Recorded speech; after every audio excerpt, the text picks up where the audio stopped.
જય જય જય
એટલે પુરુષપણું પ્રાપ્ત થયું અને ઘણા વર્ષો સુધી આ સુદ્યુમ્નએ રાજ્ય કર્યું અને એના પુત્રને ગાદી આપી અને તે ભગવતીના ધામમાં ગયા.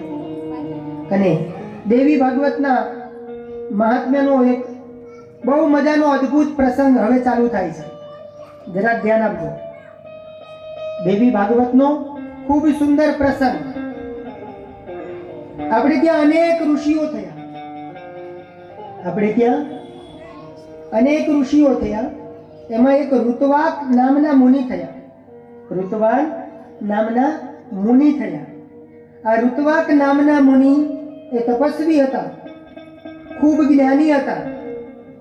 અને સમય મર્યાદાએ આ ઋતવાક નામના મુનિને ત્યાં સમય પસાર થતા એક દીકરાનો જન્મ થયો.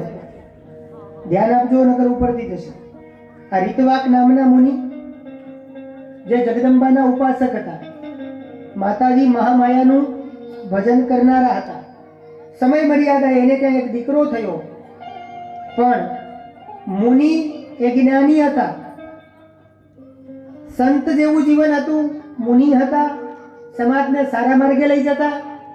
પણ એને ત્યાં જે દીકરો થયો એ દીકરો દુષ્ટ થયો છે. કેવો થયો છે? અહીંયા દેવી ભાગવતમાં લખ્યું છે. આ કથા ઉપર ધ્યાન આપજો વાલા.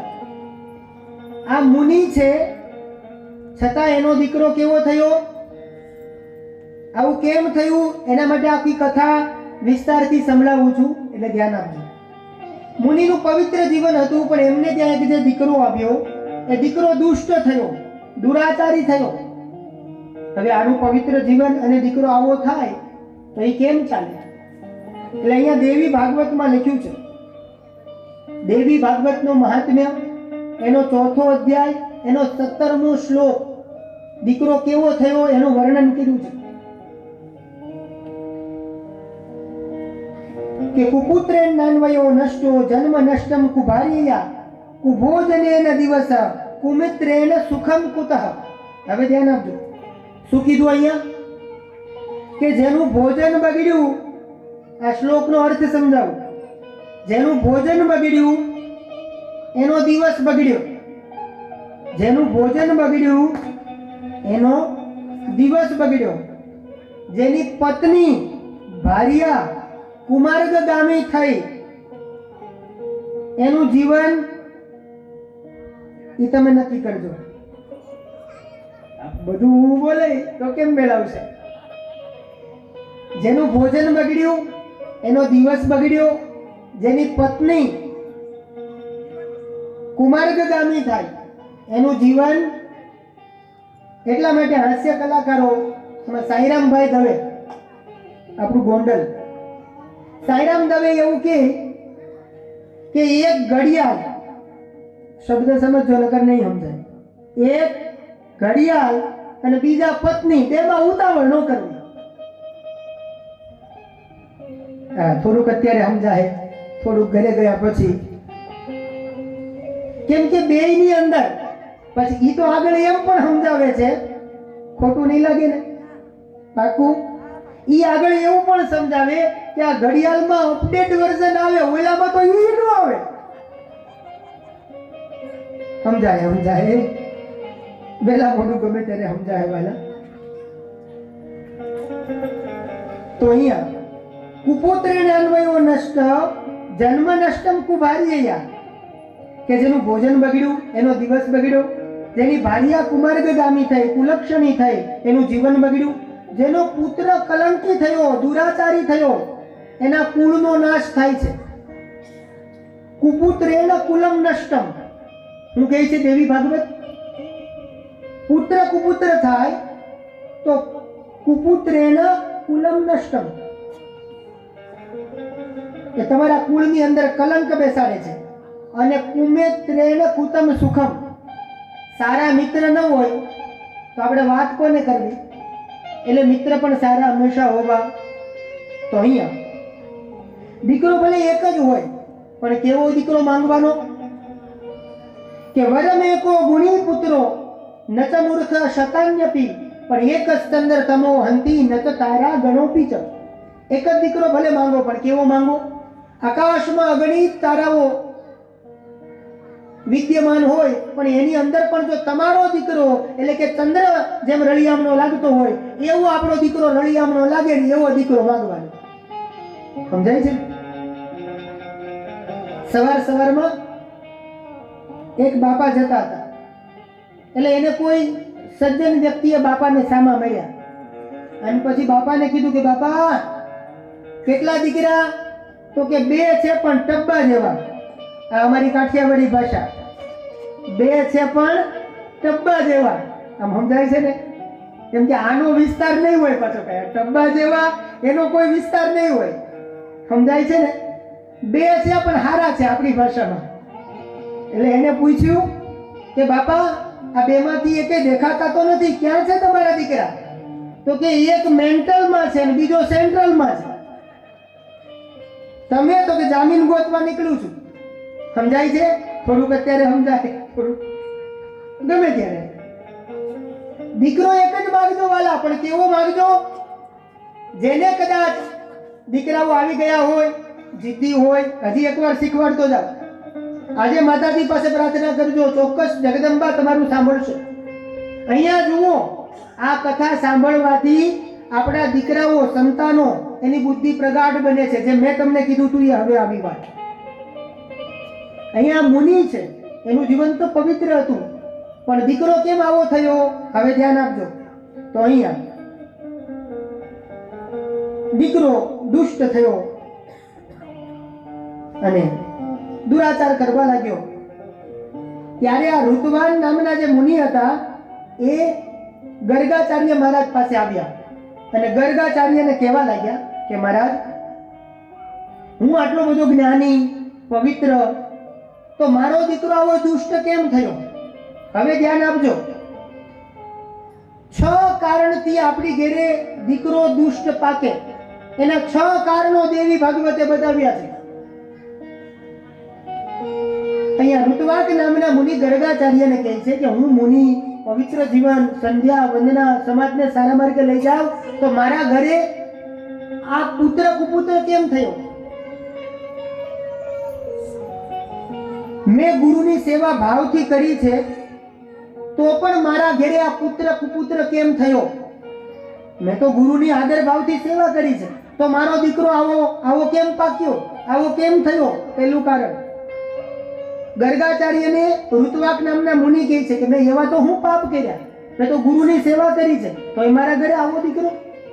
બીજું, હું વેદ બરાબર ભણ્યો છું અને સમાજને સારા માર્ગે લઈ ગયો છું, મેં સમાજને પણ ક્યારેય ગલત માર્ગે નથી લઈ ગયો, તો મારા ઘરે આવો દીકરો કેમ પાક્યો? બીજું. ત્રીજું, મેં બ્રહ્મચર્યનું પાલન કર્યું છે, તો મારા ઘરે આવો દીકરો કેમ પાક્યો? ચોથું, હું બ્રહ્મ યજ્ઞ કરું છું, પૂજા પાઠ બધું નીતિ નિયમ વિધિ વિધાન પૂર્વક કરું છું અને સમાજને પણ વિધિ વિધાન પૂર્વક કરાવું છું, તો મારા ઘરે આવો દીકરો કેમ પાક્યો? મેં કયા અપરાધ કર્યા? 4. પાંચમું, કે મેં ક્યારેય મારા જીવનની અંદર કામ, સુખ, ભોગ આવા કોઈ પાપો મેં કર્યા નથી, તો મારા ઘરે આવો દીકરો કેમ પાક્યો? અને છઠ્ઠું અને છેલ્લું, કે મેં ક્યારે મારા માતા પિતાને દુખી કર્યા નથી, તો મારો દીકરો મને કેમ દુખી કરે છે? આનો તમે જવાબ આપો. આ 6 માંથી એકાદી ભૂલ કરી હોય ને તો જ પુત્ર કુપુત્ર. સમજાય છે? અહીંયા દેવી ભાગવત કહે છે. એટલે ગર્ગાચાર્ય કહેવા લાગ્યા કે કાંઈ વાંધો નહીં, લાવો તમારા દીકરાના જન્મ અક્ષર. ગર્ગાચાર્ય એની જન્મ કુંડલી બનાવી. આમાં લખ્યું છે એવું, ગર્ગાચાર્ય જેવા પ્રકાંડ કોઈ વિદ્વાન નહોતા. એ ગર્ગાચાર્યએ આ ઋત્વાક મુનિના દીકરાની ભવિષ્યનું જન્મ કુંડલી બનાવી અને એમાં જોયું કે આ તમારો દીકરો જ્યારે જન્મ્યો ત્યારે રેવતી નામનું નક્ષત્ર હતું અને રેવતીના 4થા ચરણમાં, એટલે કે ગંડાત યોગની અંદર આનો જન્મ થયો છે, એટલા માટે તમારો દીકરો આવો દુષ્ટ થયો છે. રેવતી નક્ષત્ર એનું 4થું ચરણ એટલે ગંડાત યોગ, એની અંદર તમારો દીકરો જન્મ્યો. એટલે તમારો દીકરો સ્વાભિમાની છે, કોઈનું માનતો નથી, દુરાચારી છે, હઠાગ્રહી છે. એટલે આજ જ્યાં આવું કીધું એટલે ઋત્વાક મુનિને આમ ગુસ્સો આવ્યો કે હું આટલો બધો પવિત્ર અને મારો દીકરો આવો થયો. અને આ બાજુ ગુસ્સામાં આવી અને ગર્ગસ્ય વચનમ શ્રુત્વા વ્યોમના પતિતઃ રેવતી, જ્યાં એને ગુસ્સો આવ્યો અને ગુસ્સાના કારણે આજ ઋત્વાક નામના મુનિએ રેવતી નક્ષત્રને શ્રાપ આપી દીધો કે આ તું હતું, તમે હતા, નક્ષત્રને કીધું કે તમે હતા એટલા માટે મારો દીકરો આવો થયો ને. ગર્ગસ્ય વચનમ શ્રુત્વા, જ્યાં ગર્ગાચાર્યનું વચન સાંભળ્યું કે રેવતી નક્ષત્રના 4થ ચરણ એટલે ગંડાત યોગમાં તમારા દીકરાનો જન્મ થયો છે, માટે પુત્ર કુપુત્ર થયો છે. એટલે આજ ઋત્વાક મુનિએ એ રેવતી નક્ષત્રને શ્રાપ આપ્યો કે વ્યોમના પતિતઃ, વ્યોમ એટલે આકાશ, જાઓ તમે આકાશમાંથી ખરી પડો, અત્યારે જ પડો. શ્રાપ આપી દીધો રેવતી નક્ષત્રને. અને આ રેવતી નક્ષત્રને શ્રાપ આપ્યો. આ રેવતી નક્ષત્રનું પહેલું નામ હતું કુમુદગીરી પર્વત. આ ક્યાં આવ્યો છે એ પણ તમને હમણાં સમજાવું. આ રેવતી નક્ષત્ર એને શ્રાપ આપ્યું એટલે રેવતી નક્ષત્ર આપણા ગુજરાતની અંદર પડ્યું એટલે પહેલું નામ પડ્યું એનું કુમુદગીરી પર્વત. સમય જતા આગળ એ પર્વત રેવતી નક્ષત્ર પડ્યું એટલે રૈવતક પર્વત કહેવાયો અને અત્યારે એ પર્વત જૂનાગઢની અંદર ગિરનારના નામે ઓળખાય છે. અત્યારે હાલમાં એ પર્વત રેવતી નક્ષત્ર, પહેલા કુમુદગીરી, પછી રૈવતક અને અત્યારે ગિરનાર. એટલા માટે દેવી ભાગવત લખે કે અત્યારે જૂનાગઢનો જે ગિરનાર છે એ મૂળ રેવતી નક્ષત્ર. આ શાપમાં પણ આશીર્વાદ છે. સમજાય છે? હું કહેવાય એમ માંગુ છું એટલા માટે કીધું કે સોરઠ ધરા ન સંચર્યો ન ચડ્યો ગઢ ગિરનાર. સોરઠ ધરા ન સંચર્યો ન ચડ્યો ગઢ ગિરનાર ન નાયો દામો રેવતી તો તારો એળે ગયો અવતાર. સમજાય છે? જન્મ મળ્યા પછી એકે વાર જો જુનાગઢ ન ગયા હો, ગિરનાર દર્શન ન કર્યા હોય, ન્યાયમાં અંબા છે ઉપર, એના દર્શન ન કર્યા હોય, દામા કુંડની અંદર સ્નાન ન કર્યું હોય તો તારો એળે ગયો. સમજાય છે? આપણે જુનાગઢ કથા કરીએ, જુનાગઢ આમાંથી કોણ કોણ આવવા તૈયાર છે? હા, આપણે આપણું તો કરીએ ને વાલા, આમાં એવું હોય પાછું બધા જે એવા છે એમ ને. એટલે કે દાદા આપણે જુનાગઢ ની કઈક બીજું રાખો, જુનાગઢમાં કઈ છે નહીં દાદા, ત્યાં ક્યાં લઈ જાવ છો એમ. હું તમને સમજાવવા એમ માંગુ છું કે અહીંયા પહેલું એનું નામ શું પડ્યું. આ વાત એટલા માટે આવી રીતે કહું છું કે મારી વાત તમારા હૃદય સુધી પહોંચે. જુનાગઢ બહુ પવિત્ર ધરતી છે. હમણાં આવતા મહિને આવે છે મહાશિવરાત્રી, થોડા જ સમયમાં મહાશિવરાત્રી. અને જુનાગઢ હું એટલા માટે તમને કહું છું કે હજી ગિરનારની અંદર વિજ્ઞાને વચ્ચે સંશોધન કર્યું હતું. 127 પ્રકારની ઔષધિઓ એ ગિરનારની ઉપરથી મળી છે કે જે ઔષધિ મને તમને આમ બેઠા કરે વાલા.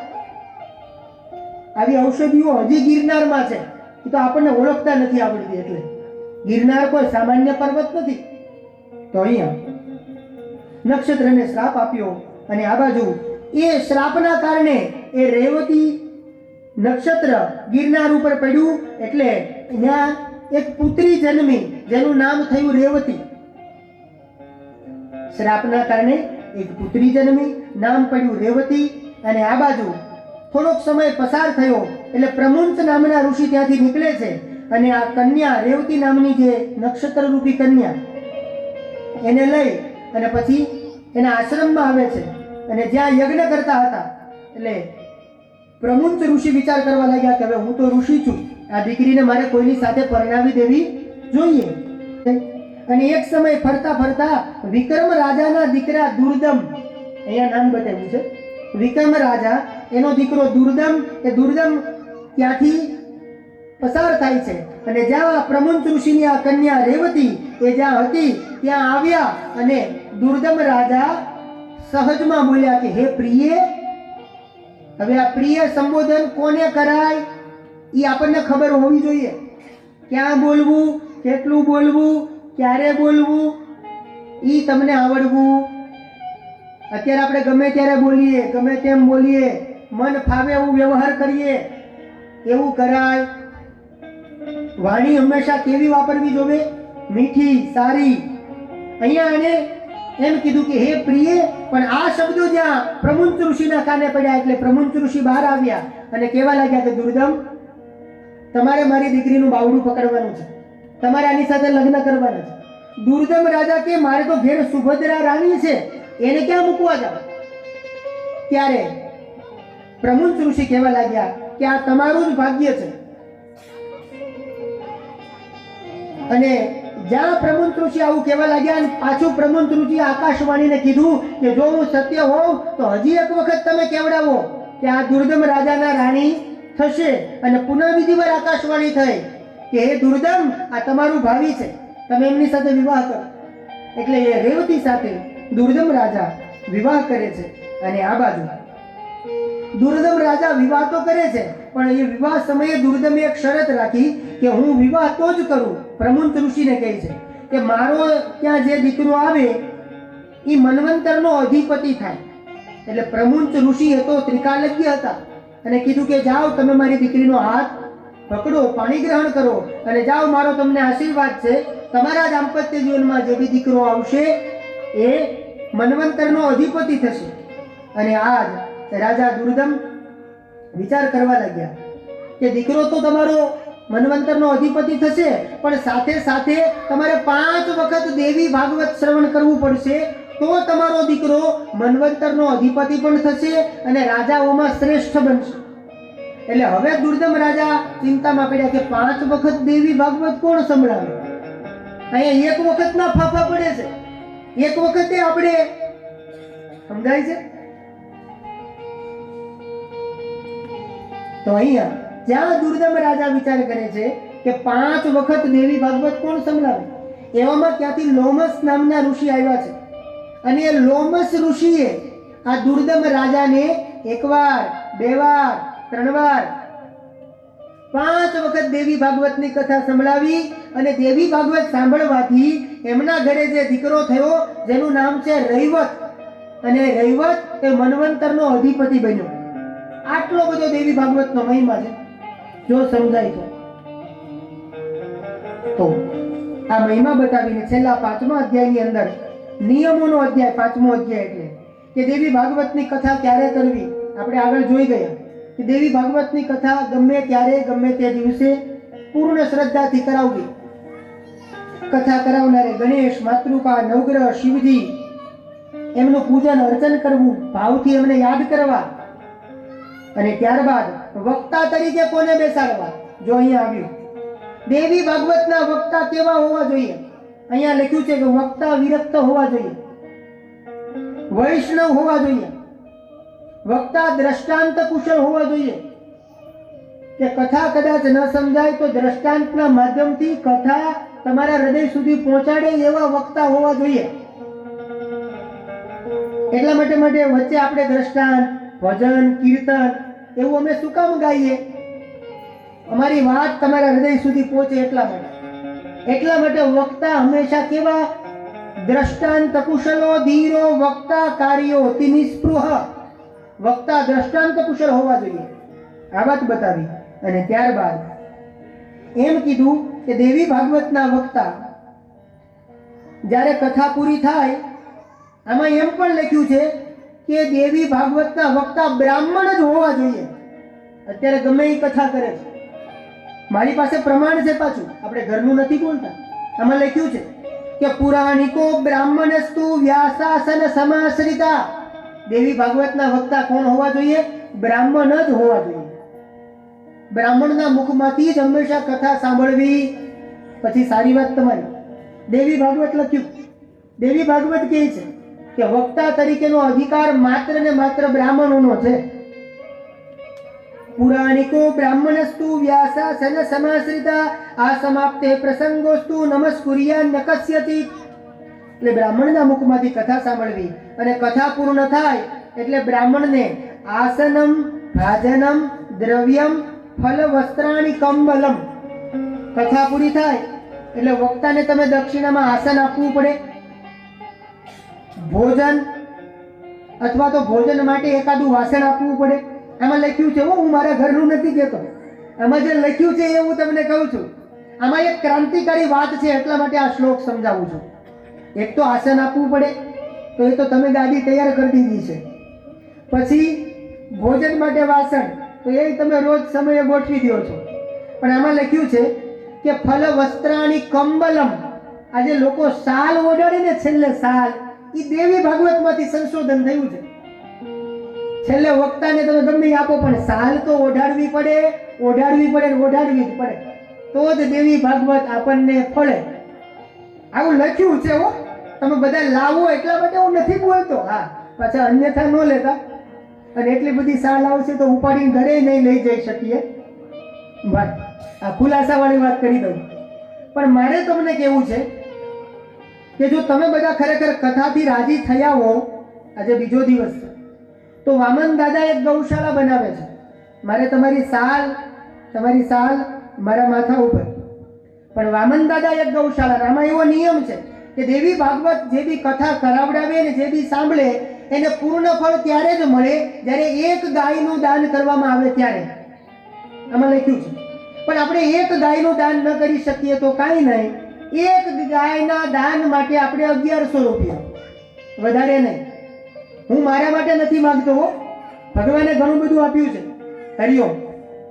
અને હમણાં જ હવે તો ઘરવાળા ના પડે છે, શાલ ક્યાંથી લાવતા નહીં, હાલ શાલ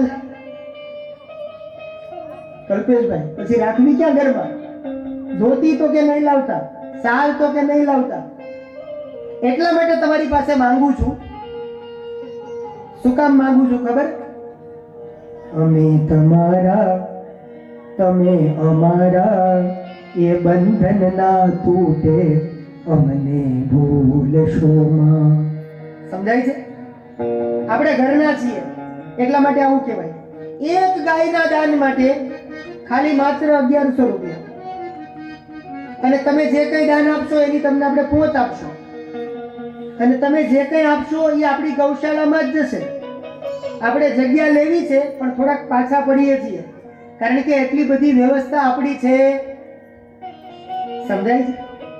વામન દાદાને એક ગૌશાળા બનાવવી છે. 24 કલાક ચાલે એવું અન્ન ક્ષેત્ર, નાનકડું એવું જેવું ભગવાન કરાવે એવું ઠાકોરજીનું મંદિર, પછી આગળ ભગવાન જે સેવા કરાવશે તે. તો એના માટે ખાલી માત્ર 1100 રૂપિયા. એક ગાય લેવા જાઓ તો કેટલાની આવે? તમે બધા તો પશુપાલન વાળા છો વાલા, તમે તો મારા કરતા સારી રીતે સમજી શકો છો. અને હું રાજી નારાયણભાઈ એટલા માટે થાઉં છું કે અહીંયા પણ ગાય આજુબાજુમાં જ્યાં જુઓ ને ત્યાં ઘરે બધાના ઘરે ગાય આપણને દેખાય. અને પહેલા દિવસે જ્યારે કથા કરી ત્યારે પણ અહીંયાથી ગાય માતા આશીર્વાદ દઈને, આ શુકન છે, મેં કાલે કીધું તું તમને, આ શુકન છે વાલા.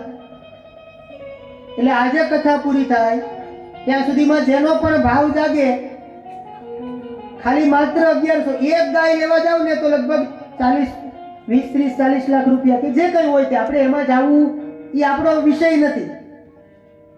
સમજાય છે? અને એ ગૌશાળા આપણી નિર્માણ થઈ જાય પછી તમારા બધાને પાછું ત્યાં આવવાનું છે. ગાયોની સેવા હું કરીશ, સેવા માટે નથી બોલાવતો, સેવા વામન દાદા કરશે, પણ તમારે લોકોને આવવાનું છે. હું કામ? પ્રસાદ માટે, ભોજન માટે. આવશો કે નહીં આવો?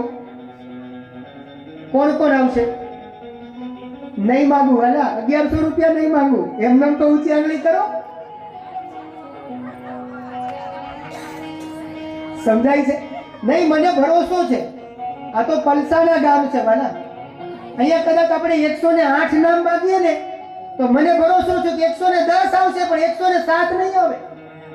મને ભરોસો છે. આ તો દાનવીરની ધરતી, આ તો પવિત્ર ધરતી છે વાલા. સમજાય છે? તો અહીંયા બ્રાહ્મણને આસન, ભોજન, વસ્ત્ર, ફળ અને છેલ્લે સાલ કહેતા કંબલમ. એટલે આ સાલ આપણે જે છેલ્લે બધી કથામાં ઉડાડીએ ને એ સંશોધન એ ક્યાંથી આવ્યું? આ દેવી ભાગવતમાંથી આવ્યું. લખ્યું છે કંબલમ. કંબલમ એટલે શાલ. તો અહીંયા આવા બધા નિયમો બતાવી અને મહાત્મ્યને વિરામ કર્યો. અને ત્યારબાદ દેવી ભાગવતના પ્રથમ સ્કંદની અંદર પ્રવેશ કરતા આરંભની અંદર હવે આપણે સુખદેવજીના પ્રાગટ્ય તરફ આગળ વધવું છે. જરા ધ્યાન આપજો. આ બાજુ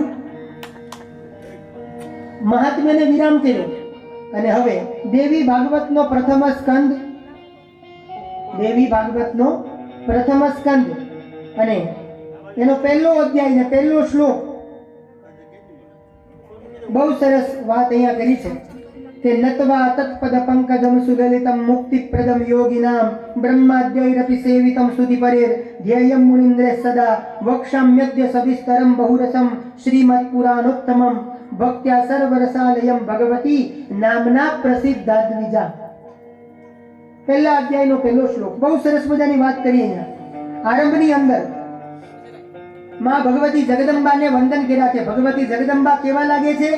બ્રહ્માદ્યૈરપી સેવિતમ, કે બ્રહ્મા અને વિષ્ણુ અને મહેશ એમના પણ જે માં છે એવી છે આ મહામાયા જગદંબા પરાઅંબા ભગવતી માતાજીના શણક. કાલે આવતીકાલે આપણે આ કથામાં ભુવનેશ્વરી માનું પ્રાગટ્ય આવશે આવતીકાલે.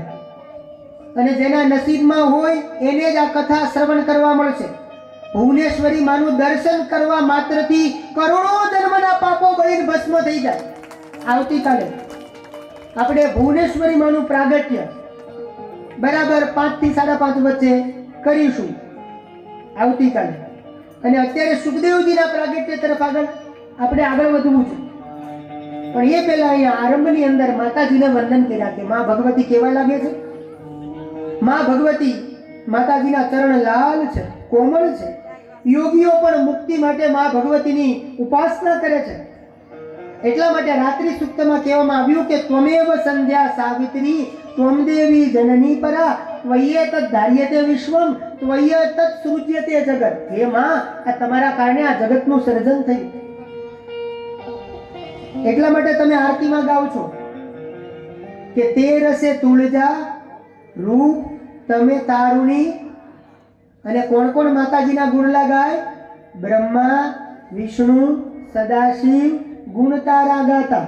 આ શ્લોકનું બેઠું ભાષાંતર. બ્રહ્મા, વિષ્ણુ અને મહેશ એ પણ જો માના બાળકો થઈ અને માનું ભજન કરતા હોય તો હું તમે કરીએ એમાં મોટાઈ નથી વાલા. એટલો બધો માનો મહિમા બતાવ્યો. સૂતજી મહારાજ કહેવા લાગ્યા, આ દેવી ભાગવતની કથા 9 રસોથી ભરપૂર છે. 9 રસની વાત અહીંયા કરી. પહેલો શૃંગાર, બીજો હાસ્ય, ત્રીજો રૌદ્ર, ચોથો કરુણ, પાંચમો વીર, છઠ્ઠો ભયાનક, સાતમો બીભત્સ, આઠમો ધ્રુત અને નવમો શાંત. આ શાંત સાથે 9 રસના નામ મેં તમને ગણાવ્યા. દેવી ભાગવતની કથા એ 9 રસોથી પૂર્ણ છે. 9 રસોથી રસ તરબોળ છે આ કથા. અને આ બાજુ આરંભની અંદર ભગવતી જગદંબા એ નિર્ગુણા પણ છે અને સગુણા પણ છે. સગુણા કોને કહેવાય અને નિર્ગુણા કોને કહેવાય? સમજાય છે? માતાજીના મુખ્યત્વે 2 સ્વરૂપ, એક સગુણ જે સાકાર થાય અને એક નિર્ગુણ કે જે નિરાકાર. આખું જગત જે છે એ જગદંબાનું નિરાકાર સ્વરૂપ છે. જેને આકાર ન હોય એને કહેવાય નિરાકાર. અને એ ભગવતી જ્યારે તમારી ઘરે દીકરી બનીને આવે ત્યારે એને કહેવાય સાકાર. સમજાય છે? અને એ ભગવતી આગળ જતા એના 3 મુખ્ય રૂપ થયા, એટલે કે મહાકાલી, મહાલક્ષ્મી અને મહાસરસ્વતી. આ 3 રૂપની અહીંયા વાત કરી. અને બ્રહ્મા સર્જન કરે તો બ્રહ્માની મદદ કરે, વિષ્ણુ સર્જન પાલન અને પોષણ કરે તો લક્ષ્મીજી મદદ કરે, મહાદેવજી સંહાર કરે તો એમાં રુદ્રાણી કહેતા માં ભવાની મદદ કરે. અને પાર્વતી, દુર્ગા આ બધા મહાકાલી માના સ્વરૂપ છે. સીતાજી, રાધાજી આ મહાલક્ષ્મીના સ્વરૂપ માનવામાં આવે છે. અને બ્રહ્માની, ગાયત્રી આ બધા માં સરસ્વતીના સ્વરૂપ માનવામાં આવે છે. આ બાજુ આ વાત કરી અને પછી કીધું કે આપણે ત્યાં 18 પુરાણ છે. કેટલા? હવે ધ્યાન આપજો, જેને આ એક શ્લોક આવડી જાય એને 18 પુરાણના નામ આવડી જાય. એક જ શ્લોકમાં આવી જાય. બોલો. પણ ધ્યાન આ બાજુ આપશો તો એક શ્લોકમાં 18 પુરાણના નામ આવી જાય. દેવી ભાગવતનો પ્રથમ સ્કંદ, એનો 3જો અધ્યાય ને એનો 2જો શ્લોક હું તમને પ્રમાણ આપું કે મદવયમ ભદવયમ ચૈવ બ્રત્રયમ વ ચતુષ્ટયમ અનાપલિંગ કુષ્કાની પુરાણાની પૃથક પૃથક. હવે ધ્યાન આપજો. 18 પુરાણો કુલ છે. એમાં મ ઉપરથી 2 મદ્વયમ. શ્લોકનો અર્થ સમજજો. મ ઉપરથી 2 પુરાણો થયા. મદ્વયમ. કયા કયા પુરાણો મ ઉપરથી? મત્સ્ય પુરાણ અને માર્કંડેય પુરાણ. મ ઉપરથી 2 પુરાણ. પછી ભ ઉપરથી 2 પુરાણ, ભવિષ્ય પુરાણ અને ભાગવત પુરાણ. પછી બ્રત્રયમ બ ઉપરથી 3 પુરાણ. કયા? તો કે બ્રહ્મ પુરાણ, બ્રહ્માંડ પુરાણ, બ્રહ્મ વૈવર્ત પુરાણ. ત્યારબાદ વ ચતુષ્ટયમ વ ઉપર 4 વરાહ પુરાણ, વામન પુરાણ, વાયુ પુરાણ અને વિષ્ણુ પુરાણ. અ ઉપરથી 1 અગ્નિ પુરાણ, ન ઉપરથી 1 નારદ પુરાણ, પ ઉપરથી 1 પદ્મ પુરાણ, લી ઉપરથી 1 લિંગ પુરાણ, ગ ઉપરથી 1 ગરુડ પુરાણ, ક ઉપરથી સ્કંદ પુરાણ, કુ ઉપરથી કુર્મ પુરાણ. એટલે આમ ટોટલ મળે એટલે કેટલા થાય? 18 પુરાણ થાય. ચાલો ગણજો. મ ઉપર મોટેથી બોલવાનું. મ ઉપર 2 એટલે તો આમ આનંદ દેખાતા? કઈ દેખાય છે?